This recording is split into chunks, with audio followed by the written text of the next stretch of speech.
Tanghalian na, tikman ang mga masasarap, katakam-takam at nakakabusog na talakayan ukol sa ating mayamang pananampalataya. Halina't magsalo-salo tayo sa Kwentuhang Katoliko.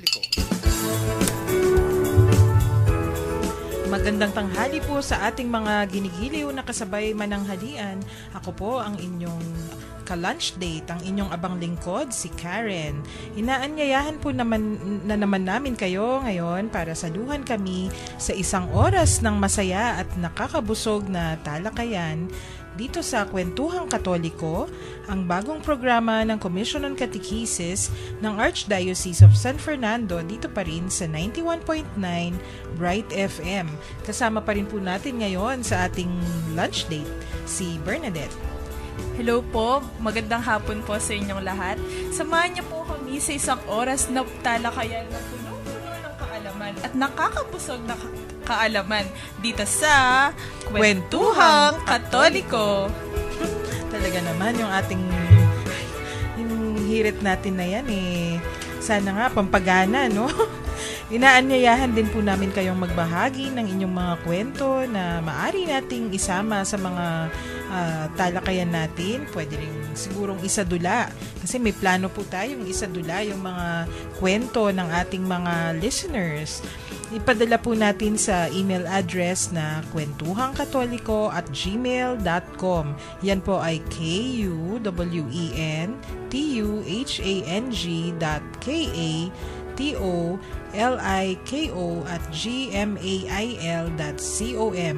O kaya naman po, pwede ding ipadala sa Facebook page ng Kwentuhang Katoliko. I-like po ninyo yung ating page. Tapos pwede po tayong sumali sa mga discussion o pwede din po kayong magpadala ng private message. Gayon din po, Bernadette, anyayahan mo sila para sa... Okay, para naman po sa ating text line numbers, sa Smart po, 0918-351-8282. 0918-351-8282. At para naman po sa ating Globe text line number, 0917-363-3738. 0917-363-3738. Gayon din po, inaanyayahan din namin kayo na makibahagi sa mga talakayan ukol sa mabuting balita. Tunghayan po natin ang Barkadahan kay Kristo tuwing alas 6 hanggang alas 7 ng gabi dito pa rin po sa 91.9 Right FM. Ang Barkadahan kay Kristo ay anchored by Father Pep and Sister Son ng Commission on Catechesis din ng Archdiocese of San Fernando.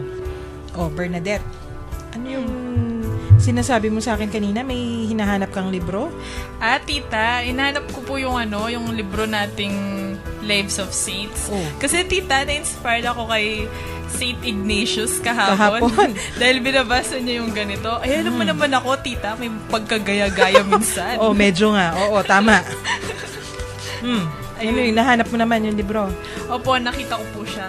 Tapos tita, habang naghanap po ako ng mga stories, meron pong isang santa dito na talagang tumatak sa akin. Teka. Parang dahil ba binasa natin o diniscuss si Saint Ignatius, kaya ka talaga nagbabasa ng Lives of Saints ngayon? Parang sabi yata ni Karen, nung isang araw pa, hinahanap mo na yung mga libro natin. At saka tita, in preparation for Lent din po.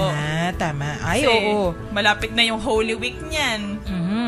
Oo nga. Kaya next week, yung mga episodes natin dito sa Kwentuhang Katoliko, yung mga pagpapaliwanag kung ano yung mga Lenten practices, either mga tradisyon na talaga yan, o kung minsan ginagawa sa ating mga parokya o sa mga simbahan.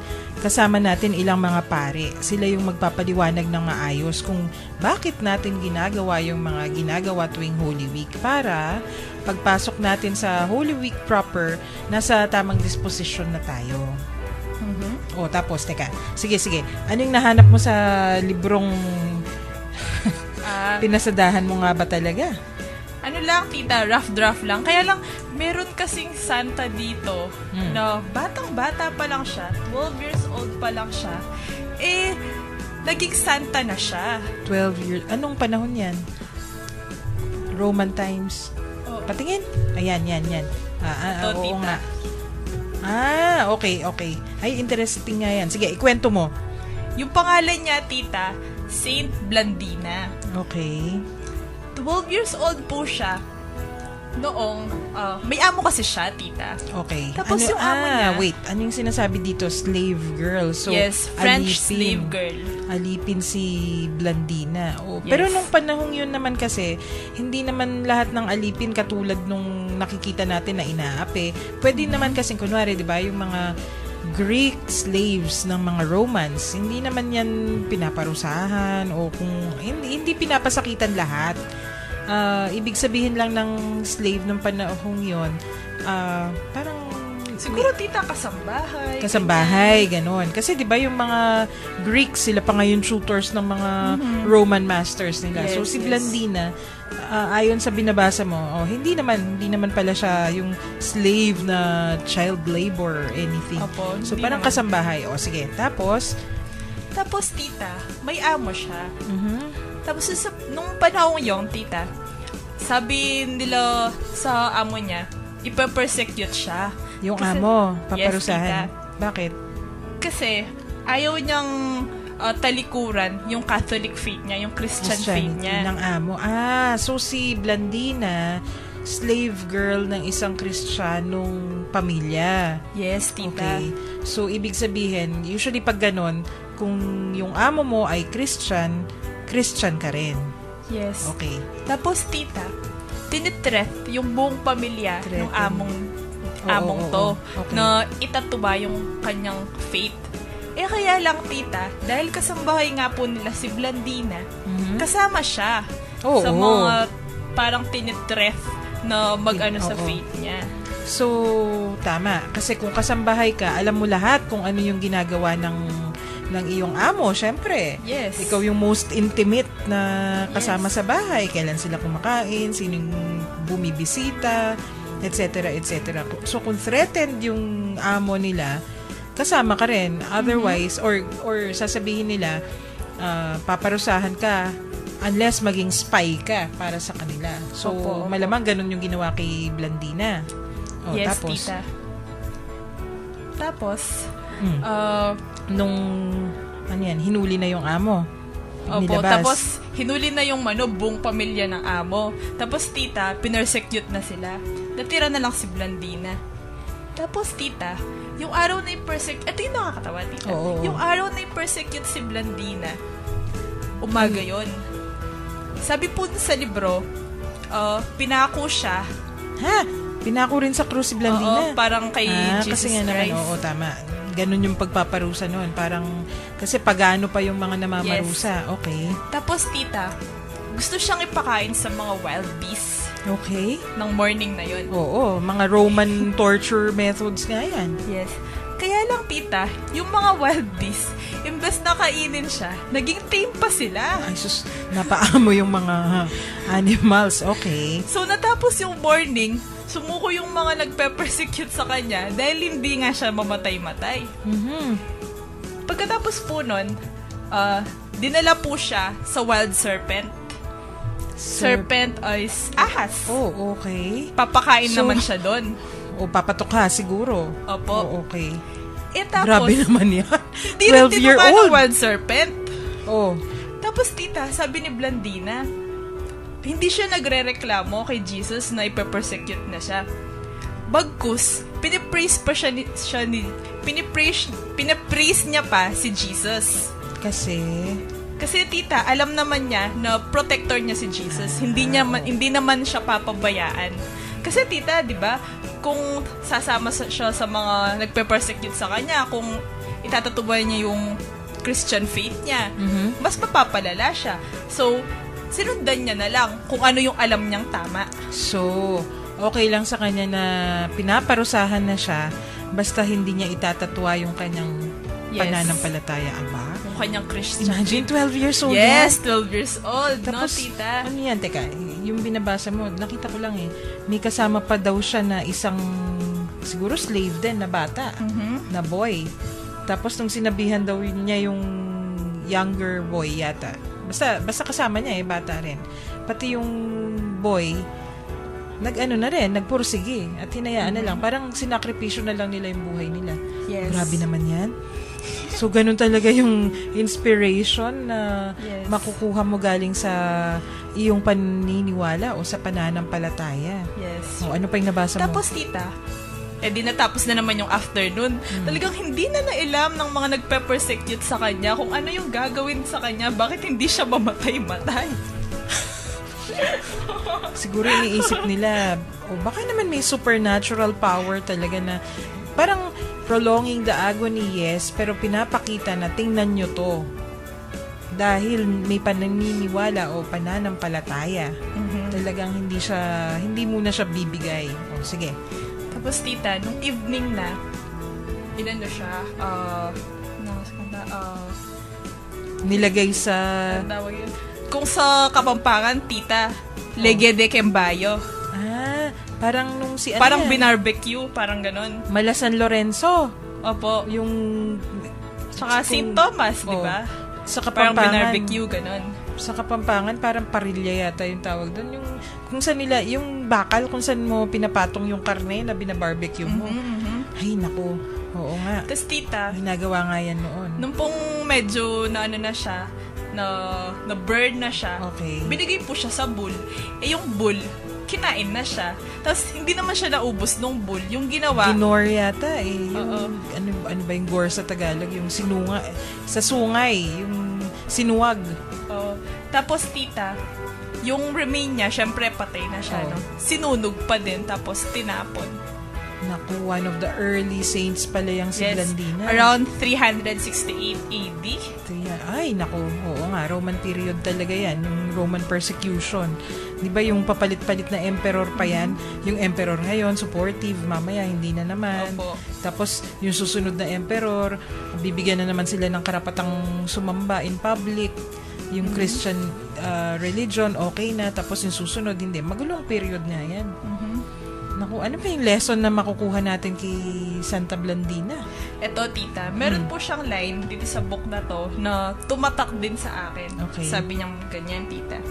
I am a Christian and we don't do anything wrong. Ang taray! Ikaw talaga. Feel na feel mo yung mga ganyang sinasabi ng mga linya. Oo, sinasabi ng mga santo. Oo, kung tama. Alam mo lang naman yung pinaglalaban mo.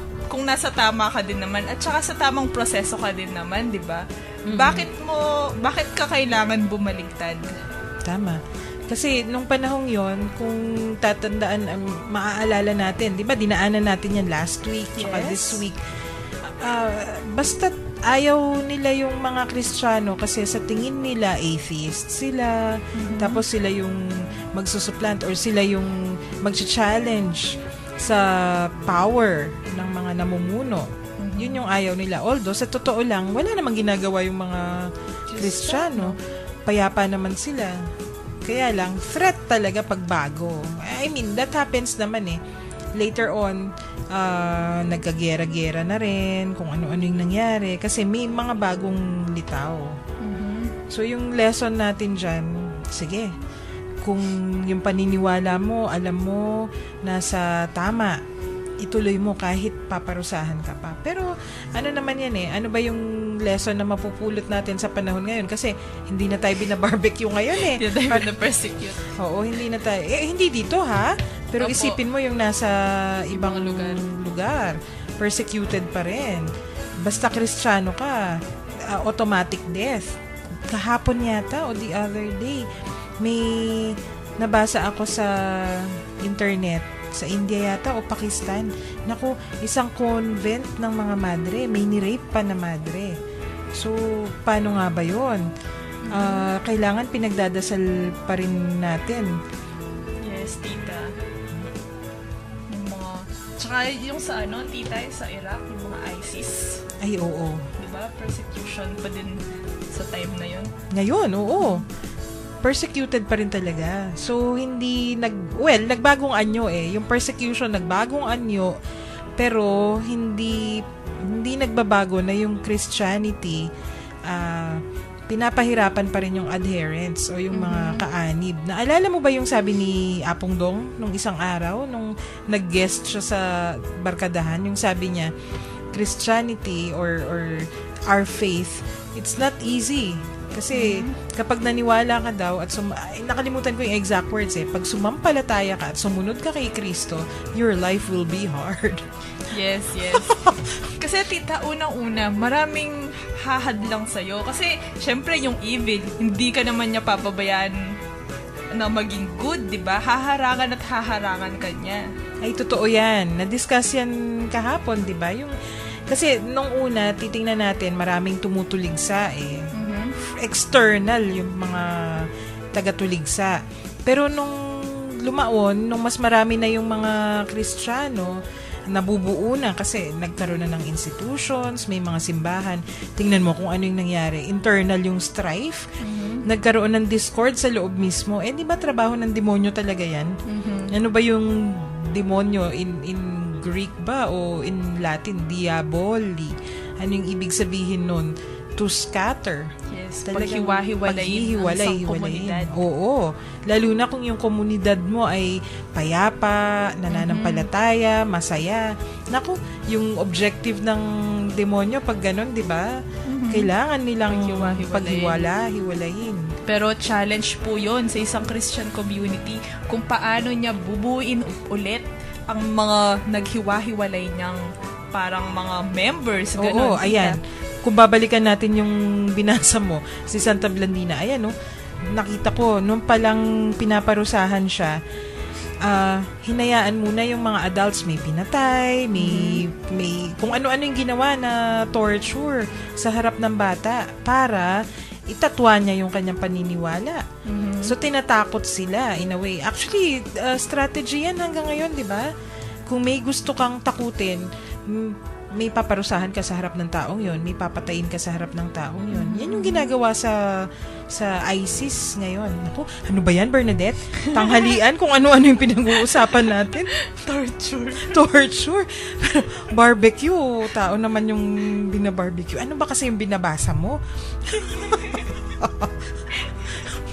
Nako, malapit na kasi yung Holy Week, kaya ayan tuloy kung ano-ano yung ating binabasa. Ako rin may ikukwento sa'yo. Kaya lang, iniisip ko, yung ikukwento ko dapat sa'yo si Saint Hildegard von Bingen. Kaya lang, napaka payapa naman nun compared dun sa kinuwento mo. Feeling ko kailangan kong sabayan yung kamartiran na kinukwento mo para rin mabagay sa Holy Week. Yung ikukwento ko sa'yo, si Santa Juana de Arco. Yung nangyari nun, background muna, paano ba yung history. Panahong 1412 nung pinanganak siya. So, yung background muna, siguro, mabibitin tayo magbe-break tayo maya-maya.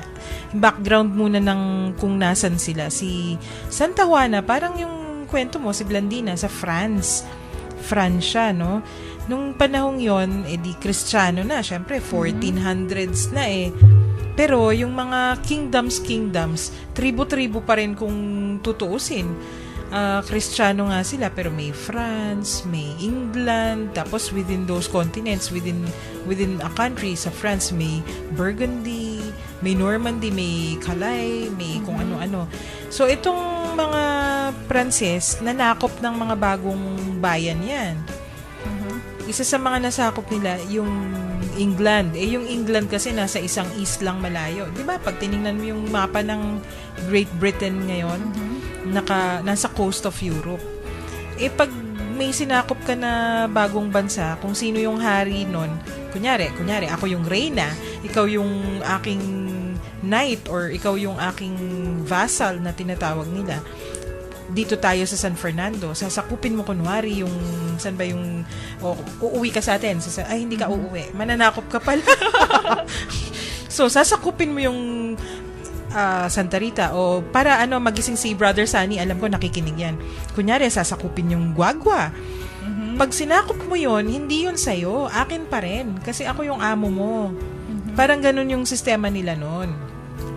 Kaya lang, pag yung bagong sinakop na kalupaan gusto nang mag-declare ng independence, yung hari o reyna o kung sino man yung amo, usually maghahabol pa yan Siyempre, hindi nila ibibigay kagad yung independence kasi kung bagong lupa yan, yung resources sa area na yun sa kanila. So, nagkakagera-gera. Yung dating vassal o yung dating nangangamo, syempre gusto rin maging amo. O di magkakagera-gera na nung panahon yun. Kaya, ganun po pala nag-start yung mga gera-gera sa panahon yun. Oo, sa Europe maraming ganun. Especially yung mga wars between France and England. Maraming ganyan sa history nila. Kasi nga, yung nangangamuhan, gusto nang maging independent, napakalayo nung sinakop. Sa kanya pa rin ba yun? Sa amo ko pa ba rin? Di ba sasabihin niya, pinaghirapan ko yan, no? Nagbuwis ako ng dugo, ng pagod, ng kesyo. Akin na yan. I declare independence. Syempre, human nature, hindi ibibigay. Sakim. Well, pero hindi naman laging kasakiman Sasabihin din ng hari siguro, teka muna, ako din yung namuhunan dyan Ako rin yung nagpadala ng pera, ako yung nagpadala ng sundalo, kesyo, ganyan. So, may pagtatalo talaga. Sa panahong yan, doon nagsimula yung kwento ni Juana de Arco. So, yung mga Pranses, may giyera laban sa mga English. Kasi may panahong yung bagong sulpot, yung mga nangangamuhan dati, kung minsan magiging mas malakas kaysa sa dating amo.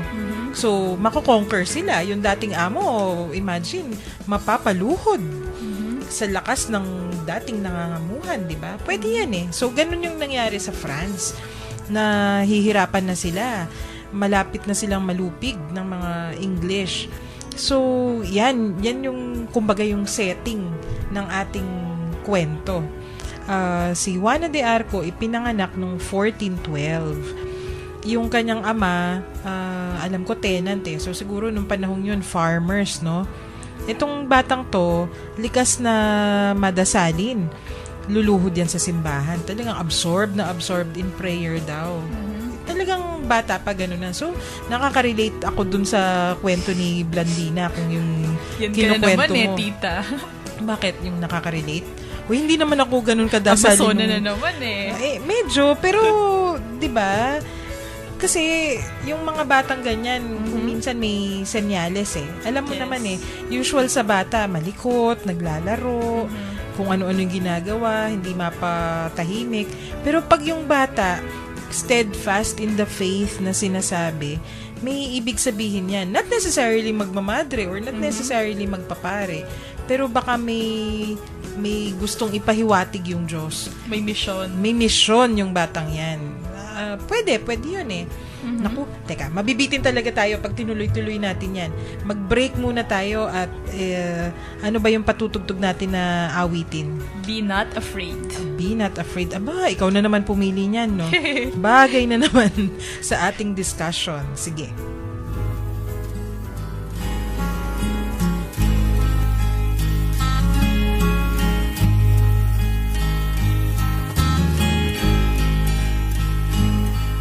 You shall cross the barren desert, but you shall not die of thirst. You shall wander far in safety, though you do not know the way. You shall speak your words to foreign men, and they will understand. You shall see the face of God and live.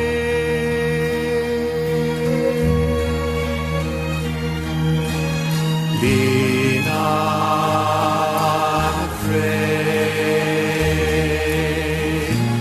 I go before you always. Come, follow me,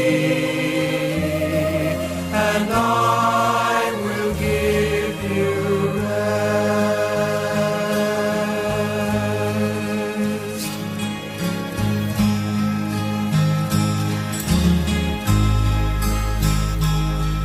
If you pass through raging waters in the sea, you shall not drown. If you walk amid the burning flames, you shall not be harmed. If you stand before the power of hell and death is at your side, know that I am with you through it all.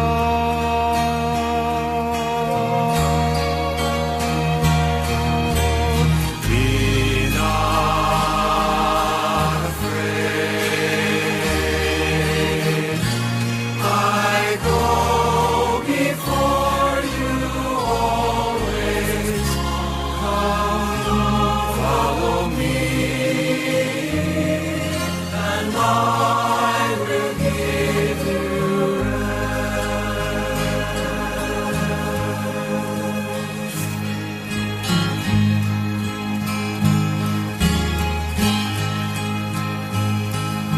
and blessed are your poor, for the kingdom shall be theirs. Blessed are you that weep and mourn, for one day you shall laugh. And if wicked men insult and hate you all because of me, blessed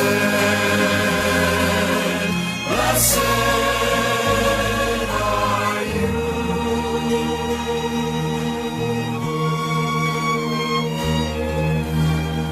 Be not afraid.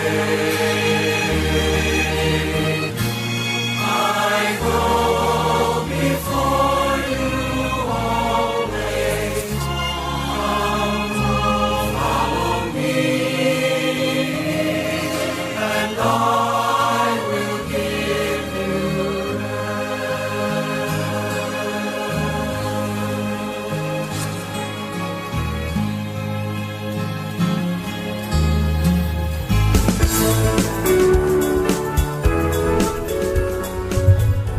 Nagbabalik po tayo sa Kwentuhang Katoliko dito pa rin sa 91.9 Bright FM.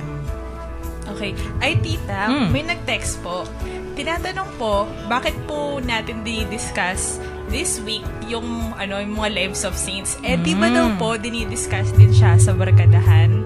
Kasi naman, 'di ba, this week yung tema natin yung mga kakaiba o katangi-tanging tao na nasa ating kasaysayan bilang Santa Iglesia. Hindi naman yun everyday ginagawa. Kaya lang, ngayong linggo, nagkataon.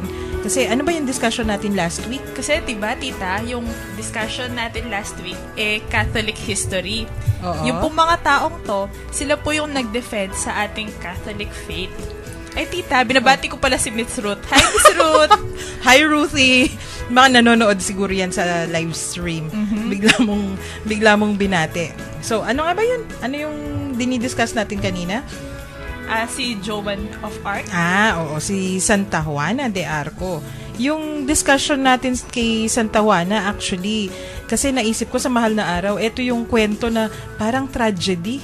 Pero hindi natapos sa tragedy. Kasi yung kwento niya hindi natapos sa kanyang pagkamatay. Nako, but I'm getting ahead of the story. Simulan natin. O di ganun nga, yung history, panahon ng kaguluhan yan, within Christianity na.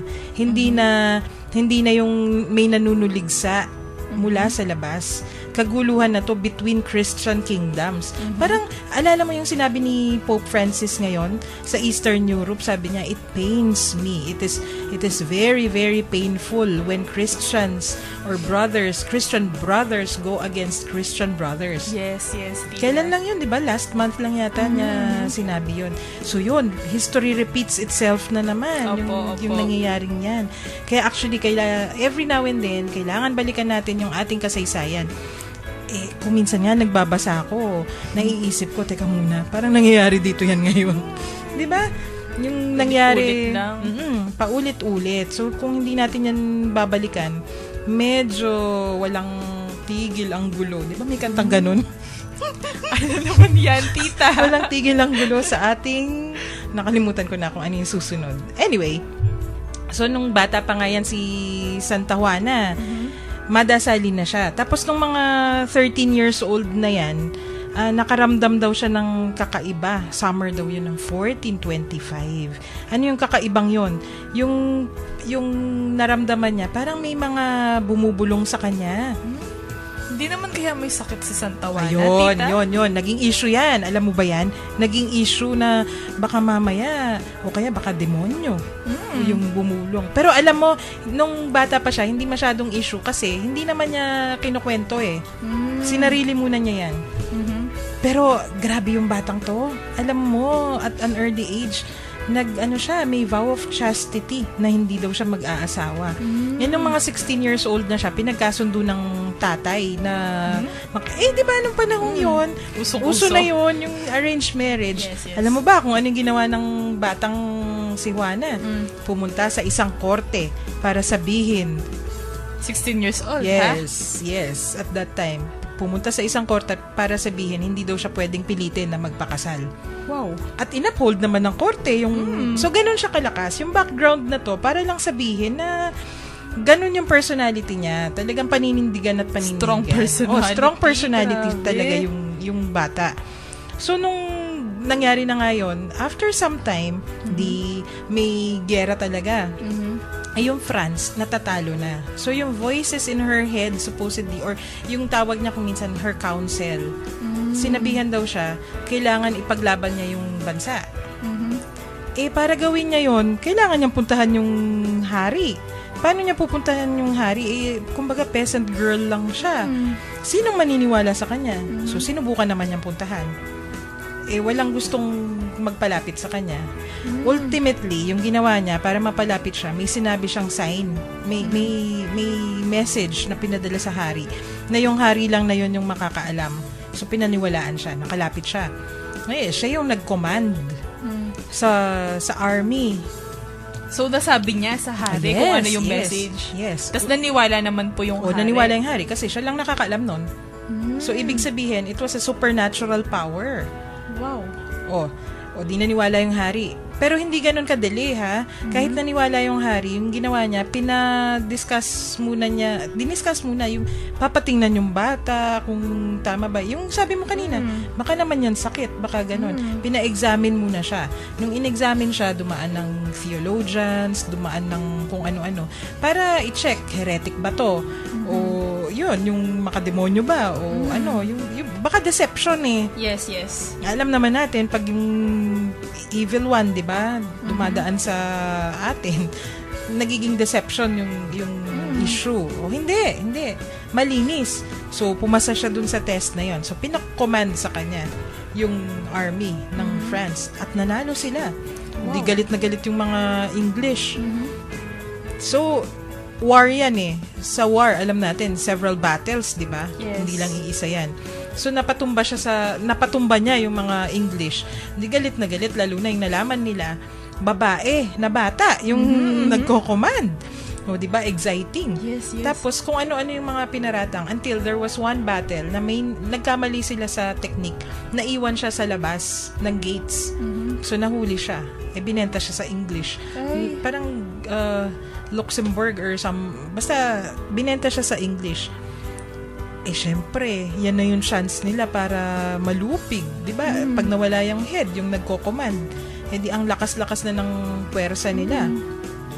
Ginawa ng English, pinadaan siya sa isang trial.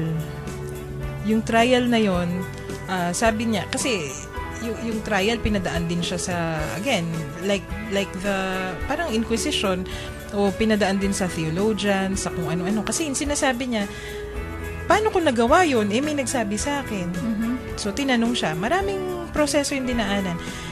Alam niya, although hindi siya nag-aral, gusto niya ng isang advocate o tagapagtanggol para sa trial niya. Naku, hindi siya pinayagan.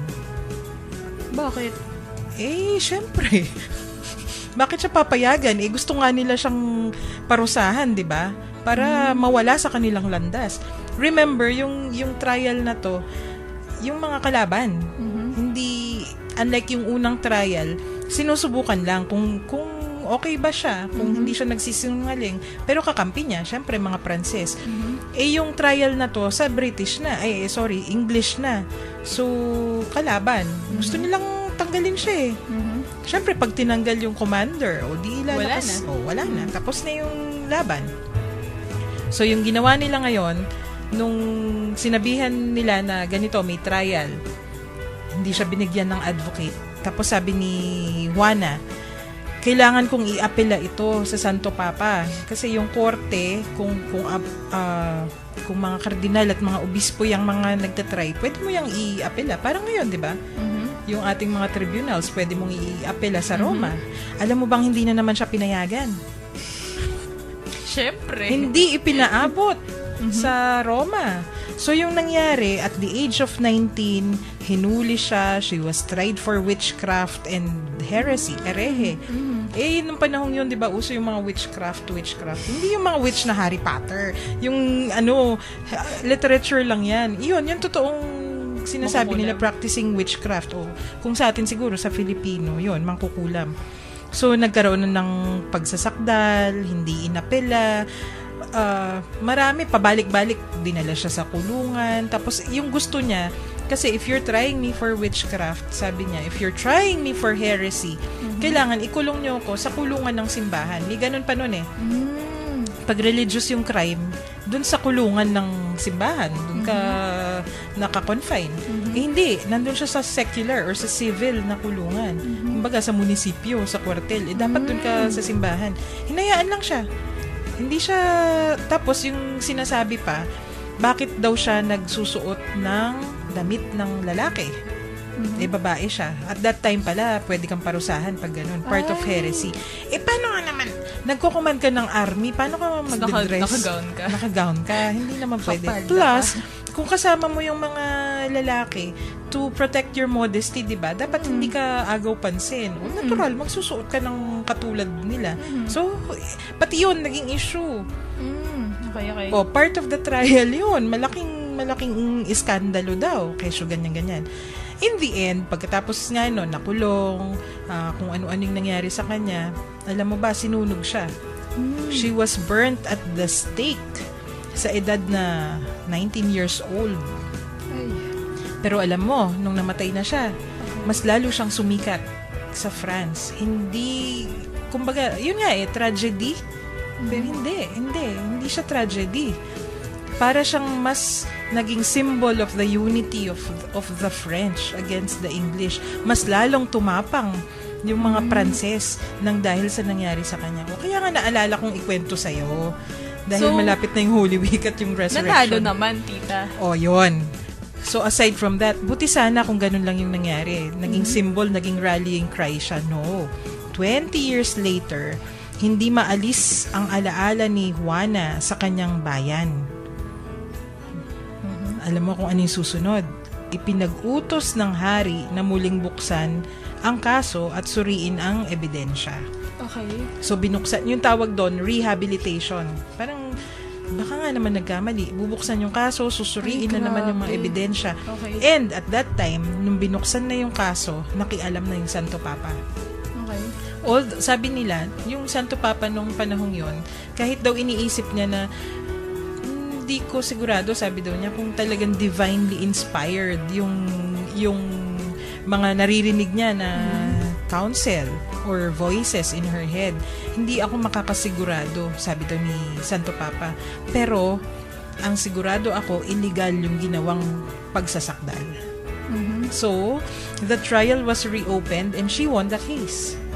Wow. Even in her death, 20 or 24 years later. Sayang. Tapos, na-beatify siya and I think, parang last century lang, parang 1920 lang yata, dun siya officially canonized.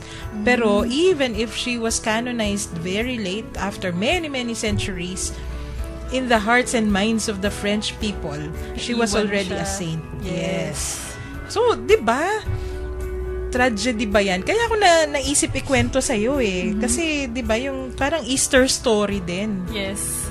Oh, kaya ka nagbabasa ng Lives of Saints, no? Naghahanap ka ng ganyan, no? Ay, nako. Parang aamin na rin ako. Ako rin nagbukas din ng libro. Yung ating yung church, the Catholic Church's Amazing Story.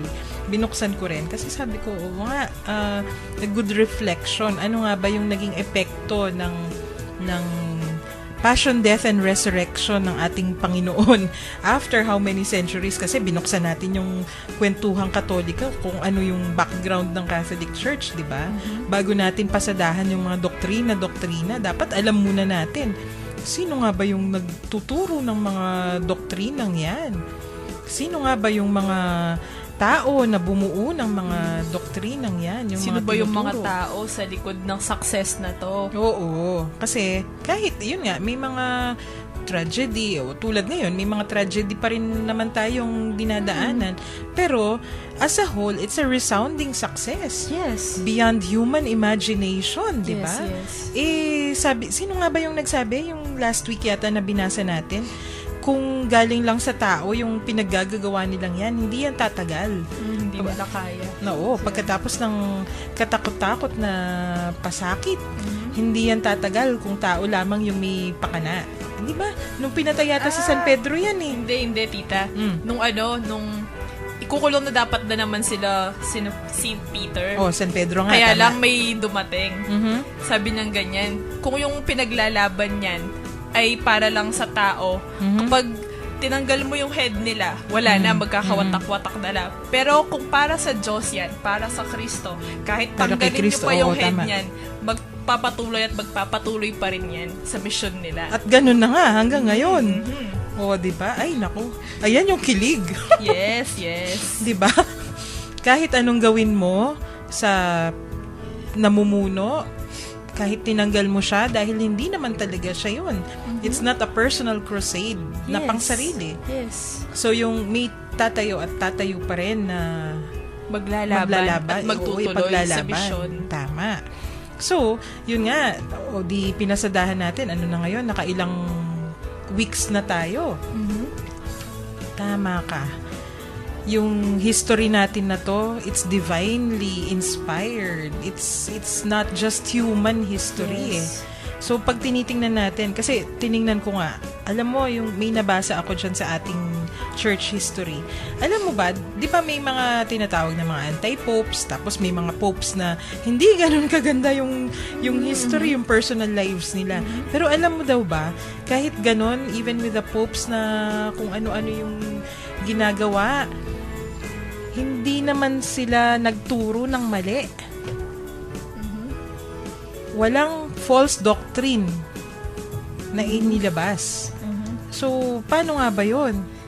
Siguro, tita, inisip ko lang, kahit na siguro hindi ganun kabuti ang isang tao, pero kapag nag-work yung Holy Spirit sa kanya, magagawa at magagawa pa rin niya kung ano yung nakatakda para sa kanya. For example, tita, sa mga popes na yon, di ba? Ang dali lang gumawa ng false doctrine kung masama ka. Pero dahil sa work ng Holy Spirit, nagawan nila ng maayos ang kanilang trabaho. Tama. Naturuan tayo. Tama. Oo, yun. Kasi yung Santo Papa tao, pero yung behind it, hindi naman siya lang yun eh. Hindi lang niya personal na it's not a personal office. Hindi lang human Yes. yung umaandar. Tama ka doon. Anyway, so yun. Anong oras na? May klase ka pa, di ba? Sige lang, go lang, tita. Ay, nako. Pwede na tayong magtapos siguro kasi mamaya titingnan natin, no, kung ano pa yung pwede nating ikwento next week na kadugtong ng ating church history. Although next week, ano ba yung topics natin? Yung una, explanation, 'di ba? Kung ano yung Lent. Ano nga ba yung dinaanan? Kasi patapos na yung Lent. Papasok na tayo sa Holy Week. So si Father Bong Feliciano will discuss that. Ano yung Lent, ano yung history, yung significance, ano yung prayer, fasting, and almsgiving. Para mabigyang saysay yung ilang linggo na nating dinaanan. Tapos para pagpasok natin sa Holy Week, nasa tamang disposition na Parang tayo. mas ready na tayo. Ready. Oo, hindi yung Holy Week na dun mo palang iniisip kung ano nga ba Ano yun. bang ginawa ko sa Lent? Yung mga ganong mga dilema. Oo, so 1 week before, gagawin na natin yon. Tuesday, sisimulan nating i-discuss isa-isa kung ano yung mga parish practices. Kunyari, yung mga Stations of the Cross. Pagbabasa ng pasyon, Oo. ganyan. Tapos Wednesday, ano yung yun, pwede. Passion, Teze, yung mga ginagawa ng mga parokya every Holy Week. Yes, yes. Tapos Thursday, yung mga processions, etc., etc. Tapos Friday, di-discuss na. Talagang paghahanda na to. Mapuspusang paghahanda. Ano nga ba yung mga gagawin? Kunyari, pagkalinggo, yung Palm Sunday, ano yung liturgy, ano yung history nun, ano yung significance. Bakit ang haba-haba ng misa pag Palm Sunday, di ba? Yung mga readings, ang hahaba. Umaabot ba tayo ng 2 oras halos kung minsan? Yes, yes. O, di ba? So, i-discuss natin yan next week. Sana makinig po yung ating mga suki, yung ating mga ka-lunch date. Tapos pag Holy Week, pag abot nun, mas meditative na yung gagawin natin. Pasok na dapat tayo sa Holy Week. Special episodes po yun. Okay. So, paano nga ba, Bernadette? Yung isang linggong to, no, dinaanan natin, napakamakulay ng ating kasaysayan bilang Santa Iglesia. Ang katawan ni Kristo, banal na simbahan, mga anak ng Diyos, tayo yun. Di ba pag sinabing Santa Iglesia, tayo yun eh. Tayong mga tao. Yes, yes. Hindi yung mga buildings. Yes, Hindi yung mga church. structures mismo. Mula sa pagsilang ng Kristyanismo, iba't ibang uri ng tao ang nakilahok, di ba? Nagpatibay, tumuligsa, nagpahina, nagbigay ng lakas, nagbigay ng oras, ng kanilang sarili at mismong itinaya at inialay ang kanilang buhay. Yun, narinig natin yan mula Lunes, talagang hindi inaalintana kung ano man yung mga pasakit na pinagdadaanan eh. Hanggang kamatayan, sige. Iilan lamang po ang ating mga nabanggit mula noong Lunes. Hindi talaga natin kayang isa-isahin sa dami nila. Hundreds and hundreds. Yung mga Japanese martyrs lang eh. Yes, Sandamukal na yun. Diba? Yung mga naging Santo Papa, mga naging sundalo, naging monghe, mga batang walang muwang, ngunit marunong sumunod sa tawag ng panahon, sa tawag din ng Diyos. Diba? Yun, yung discussion natin ngayon. Si Blandina at si Juana de Arco, ang babata pa nila pero sumunod pa rin. Di man tayo mga Santo Papa o di man tayo mga kabanal-banalan, di rin mga makapangyarihan kung di ba tayo personally, hindi naman tayo ganon. Ngunit tayo rin ay tinatawag. May nais ipagawa ang Panginoon sa atin para maituloy ang kanyang kwento dito sa lupa. Alam na ba natin kung ano yon? Ikaw, Bernadette, alam mo na ba kung ano yon? Hindi ko pa alam, tita. Pero siguro magandang i-reflect sa week na to. Ano ba talaga ang pakay mo sa mundong ito? Saan ka ba talaga tinatawag? Ano kaya ang mensahe ng Diyos para sa'yo? Ako, alam mo, sa linggong to, talagang napaisip ako kasi ito nga yung mga nabuhay how many centuries ago, ang tatagal na. Hanggang ngayon, pinag-uusapan pa rin natin. Pero pag tiningnan mo, hindi yung mismong pagkatao nila yung pinag-uusapan natin eh. Ano yung sinundan nila? Yun nga eh, tinuloy nila yung kwento ni Jesucristo. Yes. At ano ang talagang pinaglaban nila? Oo. Part yan ng pagkabuhay siguro, no? Part ng resurrection. Although tayo, papunta pa lang tayo dun sa paggunita ng passion and death. Pero itong mga taong to, paano nila tinuloy yung kwento ng ating Panginoon dito sa lupa? Eh tayo rin, kailangan magpa-participate, di ba? Kailangan may contribution din tayo dun sa kwentong yon. At ano nga ba yon? Sige, siguro, kailangan pag-isipan natin, no? Tsaka hindi naman yan isang sagot lang eh. Hindi naman yan masasagutan sa isang confession o sa isang misa. Pagninilayan Pagninilayan. At patuloy yan. Every single day, may dagdag na kaalaman at may revelation nga. Yung sabi nga ni Father Pep nung first week. Ano yung mga revelation? Ano yun? How will you be part of that? Yes, yes. So, sa ngalan po ng Komisyon ng Katekisis, Eto po sanang linggong to, may mga napulot kayo sa amin. Magsasara po muna kami sa isang dasal. Prayer to Saint Michael. Saint Michael the Archangel, defend us in the hour of battle. Be our safeguard against the wickedness and snares of devil. May God restrain him, we humbly pray.